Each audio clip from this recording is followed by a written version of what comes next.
Salve, salve pessoal, boa noite. Ou bom dia se estiverem assistindo de dia. Ou boa tarde se estiverem assistindo de tarde. Enfim, eu sou o professor Rodrigo Valente e hoje nós vamos resolver alguns exercícios sobre eletrostática que apareceram no Enem. Essa é a aula 2 do curso da Uniafro do ano de 2022. Então vamos lá.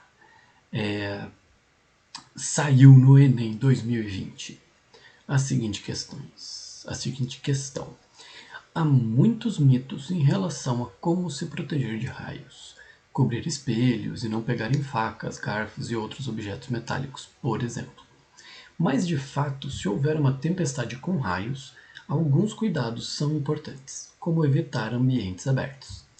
Um bom abrigo para proteção é o interior de um automóvel, desde que este não seja conversível.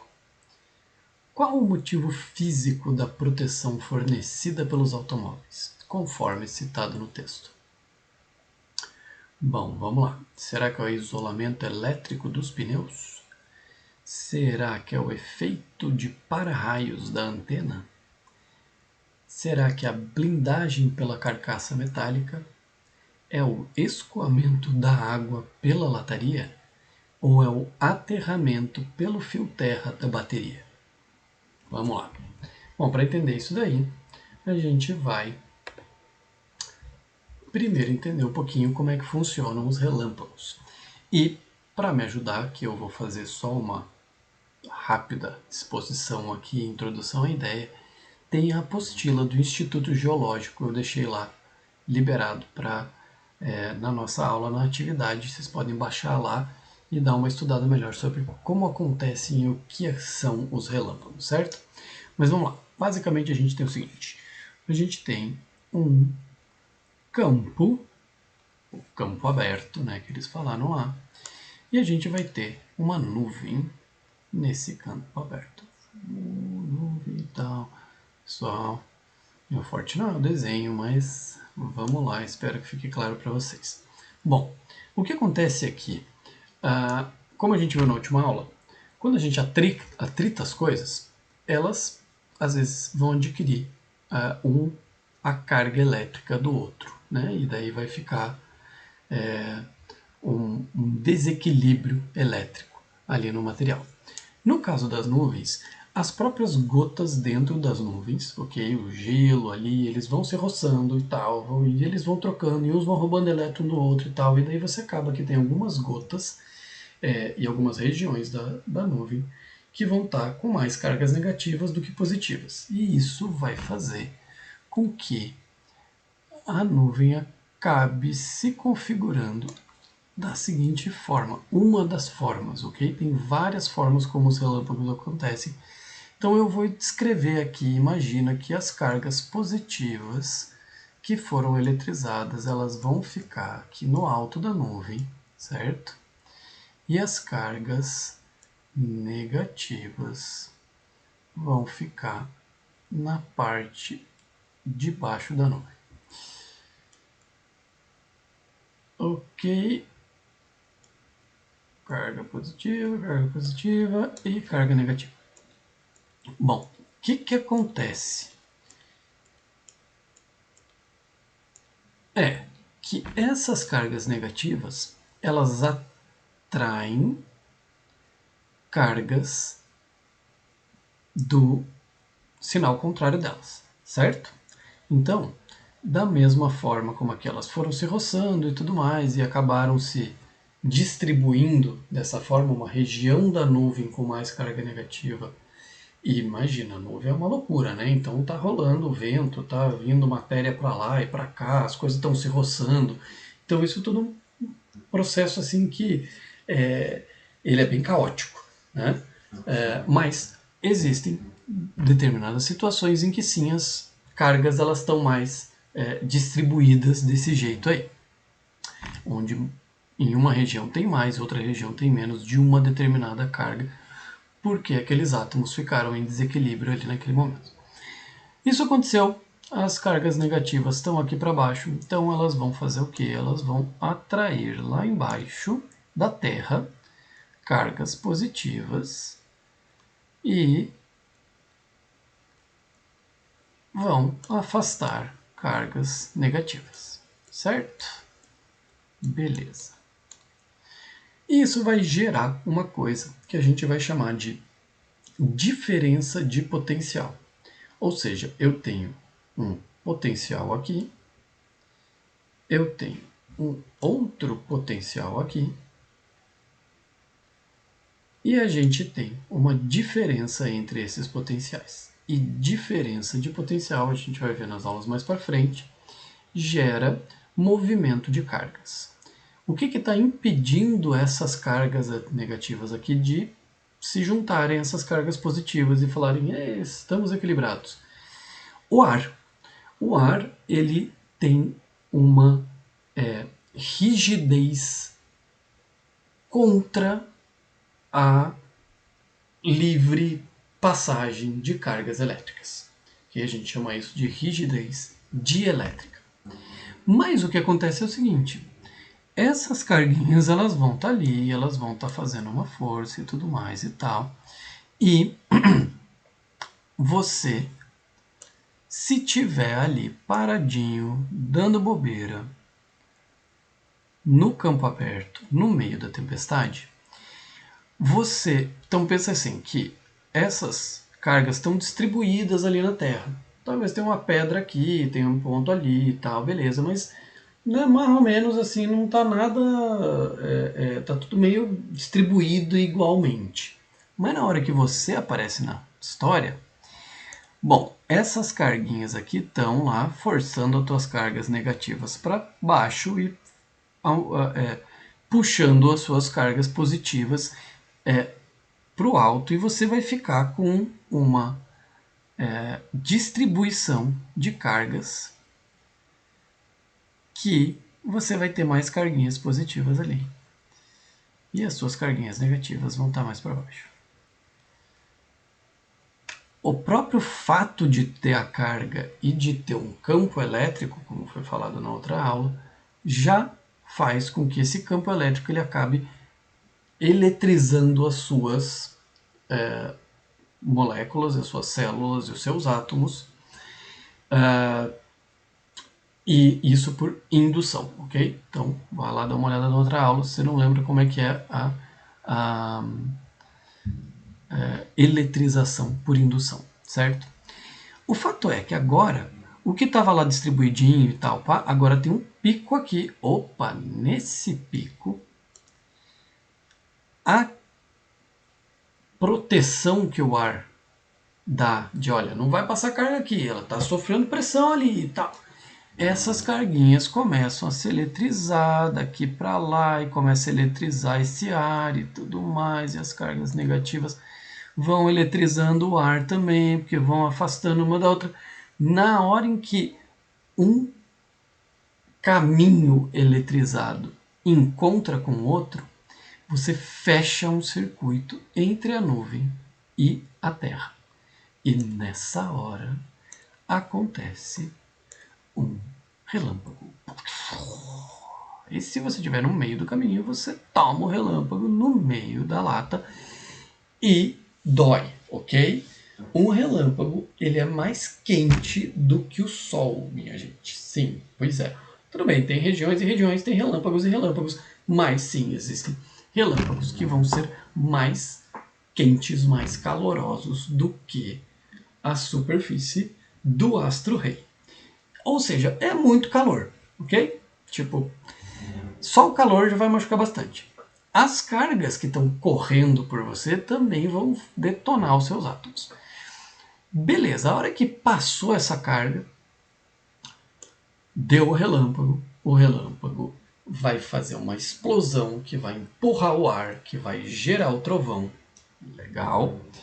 Daí você vai ver a luz e vai escutar o som. Né? Dá uma olhadinha na apostila lá do Instituto Geológico, eles falam bacana aí dessa coisa de como é que dá, inclusive, para contar a distância a que você está do raio da onde caiu ali,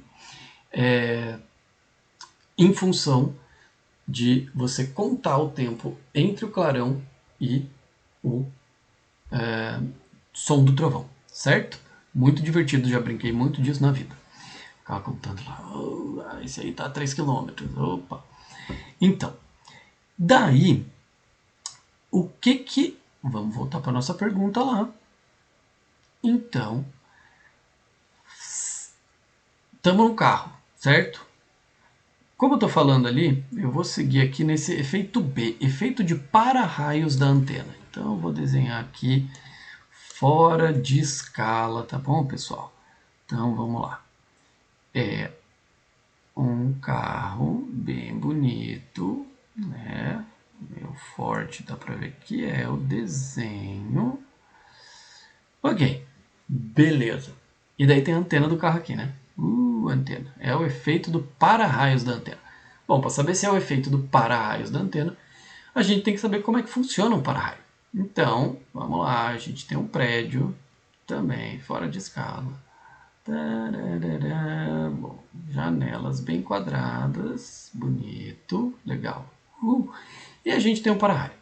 Daí você pensa assim, o para-raio é tipo, porque daí o relâmpago vai cair no raio. Então, o que o para-raio está fazendo é o seguinte, ele tem uma ponta lá para cima, não é? Então, o que ele está fazendo é o seguinte, essas cargas negativas aqui, elas estão fazendo o quê? Elas estão trazendo carga positiva para cá, opa, para perto delas, oh meu Deus, e aí estão afastando as cargas negativas para cá, certo? E daí isso aqui está fazendo o quê? Está gerando diferença de potencial. O que o para-raio faz? Ele vai coletando essas cargas e ele é um fiozinho que vai aqui de cima até o chão e é enterrado lá no chão. Então, basicamente, o que você está fazendo é que o para-raio vai estar puxando essas cargas, jogando elas para a terra. Foi para a terra e ele vai estar equalizando. E daí essas cargas positivas que vão estar para lá, vai ter mais umas cargas positivas por aqui. Mas o que vai acontecer? Ele vai estar zerando essa diferença de potencial. Ok? Então, como não vai ter com o tempo, vai ter menos pelo menos, cargas negativas aqui, nessa distância, o bagulho ficou louco. Isso aqui você não vai ter uma diferença de carga, você não vai ter uma diferença de potencial e você não vai deixar com que essa diferença quebre o ar. Literalmente é isso que o relâmpago faz, ele quebra o ar. E se você não tem a diferença de potencial, você não quebra o ar e daí o relâmpago não acontece. Então, na verdade, o que o para-raio faz não é receber o raio, é evitar que o raio aconteça. Ou seja, não é a antena do seu carro que está fazendo um efeito de para-raio e que está te protegendo se cair um raio perto de você no campo aberto. Ok? Beleza. Segunda questão. Voltando para o A agora, né? Isso a gente falou do B. Voltando para o A. Isolamento elétrico dos pneus. E daí você fala, é porque o pneu está encostando e o pneu é borracha e então borracha não conduz eletricidade e tudo mais. Bom, sabe uma coisa que conduz menos eletricidade do que a borracha em condições normais? O ar. Ou seja, se o relâmpago tem força para quebrar o ar e passar as cargas elétricas, ele não vai parar na borracha. Ele vai detonar a borracha também, vai abrir um caminho no meio da borracha. Inclusive, dependendo dessa diferença de potencial, o ar dentro do pneu vai virar um condutor de eletricidade. E o pneu vai ser atravessado por cargas elétricas com o calor do sol. Então não é o isolamento elétrico produzido pelos pneus que vai te salvar se você entrar dentro de um automóvel no meio da tempestade. Blindagem C. Blindagem pela carcaça metálica. Olha só. Você tem um corpo de metal aqui, certo? Então, vamos lá. Esses elétrons, eles que estão ali na base da nuvem, eles vão atrair para cá os eletropositivos, tá? As cargas eletrizadas positivamente, ok? Os átomos eletrizados positivamente. Lembrando que assim, a gente não está falando de prótons indo para lá e não, ok? São átomos com menos elétrons aqui em cima e átomos com mais elétrons aqui embaixo, ok? Os prótons sozinhos, elétrons sozinhos, tipo, é outro esquema, ok? Beleza. E daí o que esse efeito aqui vai produzir? Vai ser uma eletrização da sua carcaça. Então, você vai ter cargas negativas aqui no entorno do seu carro. Certo? Ok. O que vai acontecer com isso daqui? Bom, campo elétrico, certo? O campo elétrico é aquilo que orienta a passagem da carga elétrica. Bom, imagina que eu tenho um átomozinho neutro. Vamos usar o azul mesmo. Aqui no meio. Essa carga elétrica aqui de cima tá pegando esse elétronzinho neutro e tá falando, manda para cá os seus, se divide aí, do mesmo jeito da nuvem, né? Ele tá dizendo ali para aquela molécula ali dentro do carro, chega para lá os elétrons que nem eu e chega para cá a parte positiva aí desse átomo, certo? Então, a princípio, ele estaria o quê? Eletrizando esse átomo também. Só que, como está distribuído em toda a volta do carro, vai ter essa carguinha negativa falando, vai para lá, vem para cá, e vai ter essa outra carguinha negativa do outro lado falando, vai para lá, você se vem para cá, vai para lá os negativos também, e vem para cá os... Ou seja, o que acontece? Você acaba zerando esse efeito. Se está dizendo para ir, um está dizendo para ir para lá, o outro está dizendo para ir para cá, eu vou ficar no mesmo lugar. E o que acontece é que você acaba não tendo campo elétrico no meio do carro. Se você não tem campo elétrico na parte interna do carro, você não tem forças para quebrar o ar. E se você não tem forças para quebrar o ar, você blindou esta região. Deixa eu pegar uma coisa bonita aqui. Você blindou esta região interna do carro contra descargas elétricas, contra raios, contra choques. Se acontecer um relâmpago perto, esse relâmpago ele vai se distribuir em volta por onde tem caminho para ele passar.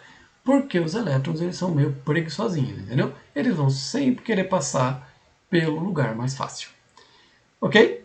Então, voltando ali, qual que é a nossa resposta que já sabemos? É a C. É o fenômeno da blindagem pela carcaça metálica, que faz com que o automóvel seja a melhor proteção nesse tipo de situação. Vamos dar uma olhadinha nas outras duas. O escoamento da água pela lataria. Não é a água que tem algum efeito na eletrização e no como correm as cargas elétricas. Até porque a própria água pode estar eletrizada também. Mas é parecido com o efeito da água escorrendo ou escoando, o escoamento das cargas em volta, que acaba protegendo o interior do objeto, certo? E é o aterramento pelo fio terra da bateria. Não, a bateria não tem fio terra, ok? Quem tem fio terra é sistema alternado de corrente elétrica. No caso, a bateria não é um sistema alternado, é um sistema contínuo. Beleza? Bacana? Então, tá resolvido esse exercício. Vamos, bonito esse desenho, né? Para o próximo exercício. Por qual motivo, também do Enem 2020, por qual motivo ocorre a eletrização ilustrada na tirinha? Então o Garfield chegou ali, todo pimpão, e se roçou na calça do John. E daí saiu tudo espivitado, né? Lembra da outra aula também, eu expliquei lá o fenômeno do cabelo da menina, como é que era, as cargas elétricas que estavam ali naquele corpo, elas vão se espalhando pelo corpo, porque uma tá empurrando a outra, falando, oh, sai fora, carga negativa, sai fora, me deixa sozinho, eu quero ficar de boa aqui. E daí elas vão ocupando isso daí, vão se empurrando, e daí vai acontecendo aquele fenômeno, né? De espivetar o cabelo da gente. Qual o motivo que acontece essa eletrização? É a troca de átomos entre a calça e os pelos do gato? Então, não tem troca de átomos entre essas coisas, não. Porque assim, o que pode acontecer é um fiozinho da calça ir parar no meio do pelo do gato, ou um pelo do gato ficar entremelado na calça. Mas os átomos de cada um deles continuam sendo átomos de cada um deles, e é por isso que o pelo do gato que vai parar na calça, ele não vira a calça, e o fio da calça que vai parar no pelo do gato não vira o pelo do gato. Cada coisa continua sendo a sua coisa, certo? Dicas de passagem, eu sei bastante sobre essa história, porque eu vivo com 5 gatos. Mas, segunda opção, a diminuição do número de prótons nos pelos do gato. Então ele está querendo dizer que a gente tem mais carga negativa agora, que está fazendo o pelo do gato espivitar, porque de repente alguns prótons sumiram ali no meio do... Não, isso também não acontece, ok? Tipo, os prótons, o mesmo número de prótons está lá, o mesmo número de elétrons está lá, eles só estão redistribuídos, ok? Lavoisier foi quem disse que nada se cria, nada se perde, tudo se transforma. Válido aqui também, ok? Os prótons não estão se perdendo, eles só estão se rearranjando. Então não diminuem os números de prótons nos pelos do gato. Pela criação de novas partículas eletrizadas nos pelos do gato. Ok. Você precisa de muita energia para criar novas partículas, eletrizadas ou não. Você ia ter que roçar esse gato até esfolar ele vivo. A calça ia literalmente pegar fogo antes de você ter energia perto da suficiente para criar novas partículas. Ok? Então, também não é a criação de novas partículas eletrizadas. Será então a movimentação de elétrons entre a calça e os pelos do gato? Bingo! É isso aí. Você tem que, quando você roça as coisas, a matéria se reorganiza e cada corpo acaba ficando com mais elétrons do que o outro, apesar de que os átomos continuam sendo os mesmos, o número de prótons continua sendo os mesmos, mas os elétrons se redistribuem. Pã! Essa é a resposta certa. E vamos dar uma olhadinha na última opção, que seria a repulsão entre partículas elétricas da calça e dos pelos do gato. Não tem repulsão entre partículas elétricas da calça e do pelo. Tem repulsão entre partículas positivas, uma com a outra, positiva e positiva, elas vão se repelir. Entre negativa e negativa, elas vão se repelir. Mas o fato de que é da calça ou é do pelo do gato não importa nessa situação, ok? Tanto a calça quanto o pelo do gato tem partículas positivas, tem partículas negativas, e essas repulsões estão ali acontecendo, e não é por isso que o tempo inteiro a gente está com a calça ou os pelos sempre espivitados. Então, não é por aí o que explica a eletrização aí ilustrada na tirinha. Belezura? Resolvemos mais um. Então vamos lá para o próximo, que é do Enem 2018, é a questão 6 ali do site. Em uma manhã ensolarada, uma jovem vai até um parque para acampar e ler. Ela monta sua barraca próxima do seu carro, de uma árvore e de um quiosque de madeira. Durante a sua leitura, a jovem não percebe a aproximação de uma tempestade com muitos relâmpagos. A melhor maneira dessa jovem se proteger dos relâmpagos é entrar no carro. A entrar no carro, eu não sei direito o que eles querem dizer com esse A, né? Mas ok, aula de física não é de português, então a melhor maneira dessa jovem se proteger dos relâmpagos é entrar no carro. Certo, a gente já viu lá na outra questão, questão 1, que essa é, né, a melhor forma dela se proteger, já está lá explicado, mas vamos dar uma olhada nas outras opções. Entrar na barraca? Bom, ela está mais protegida porque vai ter esse efeito de ponta, onde vai talvez favorecer a criação do caminho para o ar ser quebrado e para o raio passar. Ela está mais protegida deitada no chão do que dentro de uma barraca que tem uma ponta mais alta do que o chão. Entrar no quiosque, daí você fala, madeira, acho que a madeira não vai permitir, né? Ela não é uma coisa condutora, né? Olha, dependendo das forças envolvidas, tudo vira condutor. Então, assim como eu falei da borracha no outro exercício, a madeira que não vai te ajudar, a madeira vai ser vassourada pelo relâmpago se ele encontrar caminho para descer. Você está quebrando o ar, vai quebrar a madeira também. Abrir um guarda-chuva. Maravilha, daí você cria uma ponta bem bonita e tá ali praticamente pedindo para o raio cair, não em qualquer outro lugar à sua volta, mas em cima de você. Então não abra um guarda-chuva no meio da tempestade de relâmpago, ok? Ou ficar embaixo da árvore. Bom, provavelmente a árvore é um dos pontos mais altos desse parque, logo é também uma das chances maiores de que o raio caia próximo a ela, se não cair em cima dela. Então afaste-se das árvores. É isso aí. Entra no carro e aproveita o efeito de blindagem que foi descoberto pelo Faraday. E hoje essa é conhecido como a gaiola de Faraday, esse fenômeno. Ok? A gente vai falar do Faraday aí mais para frente, quando a gente continuar estudando os fenômenos elétricos. Certo, minha gente? Então era isso que tinha por hoje. Muito obrigado pela escuta. Bora estudar, bora aprender. Até a próxima.